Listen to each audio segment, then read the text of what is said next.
Hello बच्चों, let's read the question. The question says which statement regarding isoelectronic species is not correct. ठीक है. First, the cation with a greater positive charge will have smaller radius.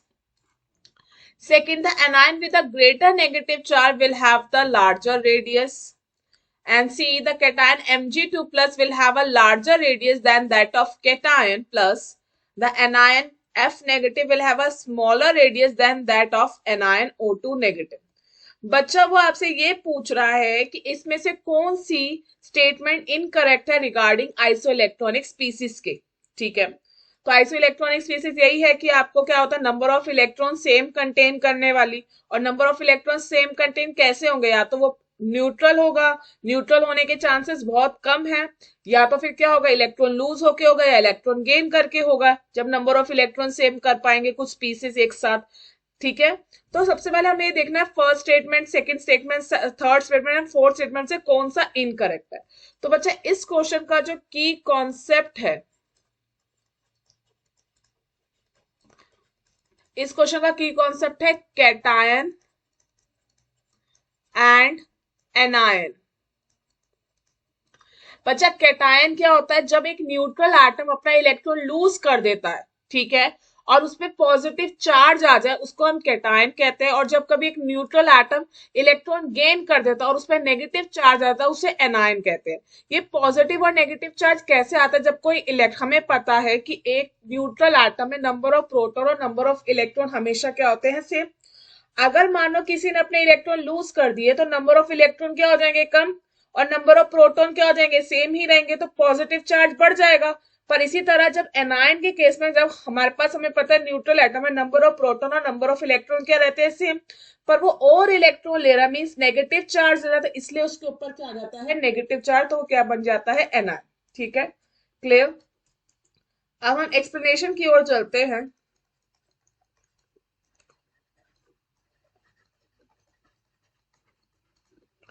ठीक है, first statement अगर हम देखें तो yes it is correct. The cation with the greater positive charge will have a smaller radius. Yes, it is correct because the cation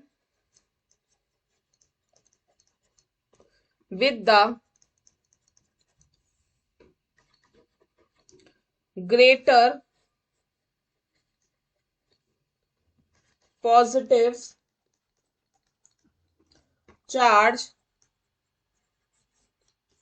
will have a smaller radius.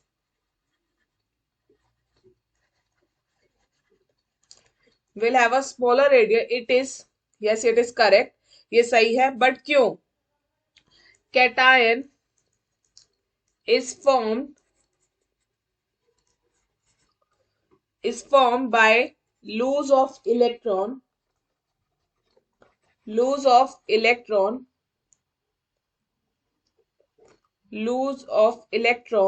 ठीक है, of electron one और more electron, एक या एक से ज्यादा electron, from a neutral atom.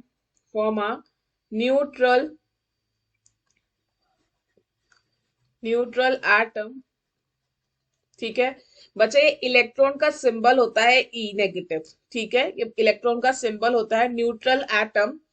ठीक है, on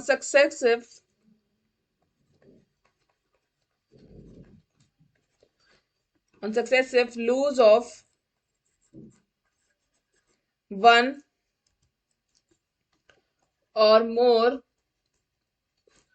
electron, positive charge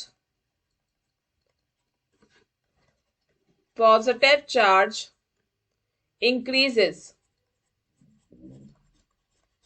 but increases क्यों होता है, because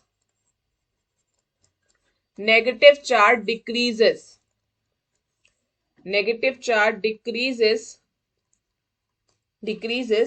जिसकी वजह से होता है hence nuclear force of attraction increases. Increases, nuclear force of attraction increase हो जाएगा तो एटॉमिक रेडियस डिक्रीज हो जाएगा and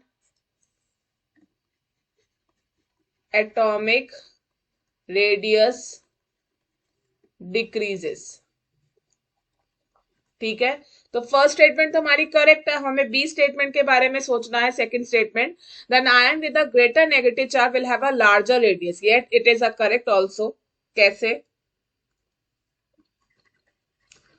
yes, it is correct because neutral atom when gain electron acquire negative charge on it which increases the number of shells या number of orbits कह सकते हो, number of shells। नया electron आएगा तो number of shells increase हो जाएंगे, so the nuclear charge decreases, क्योंकि प्रोटॉन तो उतने ही है, इलेक्ट्रॉन इंक्रीज हो गया, decreases, so the radius increases. Clear? अब हम सी स्टेटमेंट के बारे में बोल रहा है, the cation Mg2+ will have a larger radius than that of cation N+। This is a wrong statement. क्यों? क्योंकि m जितना बड़ा पॉजिटिव चार्ज होगा किसी एटम के ऊपर, उतना ज्यादा रेडियस कितना हो जाएगा? स्मॉल। ठीक है, तो हमारा सी क्या है? It is incorrect because more positive charge, less radius due to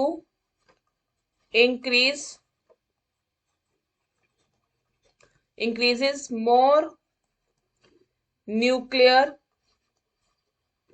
force of attraction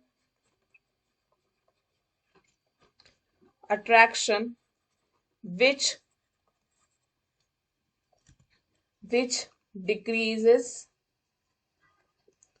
the size of cation, so Mg2+ has smaller radius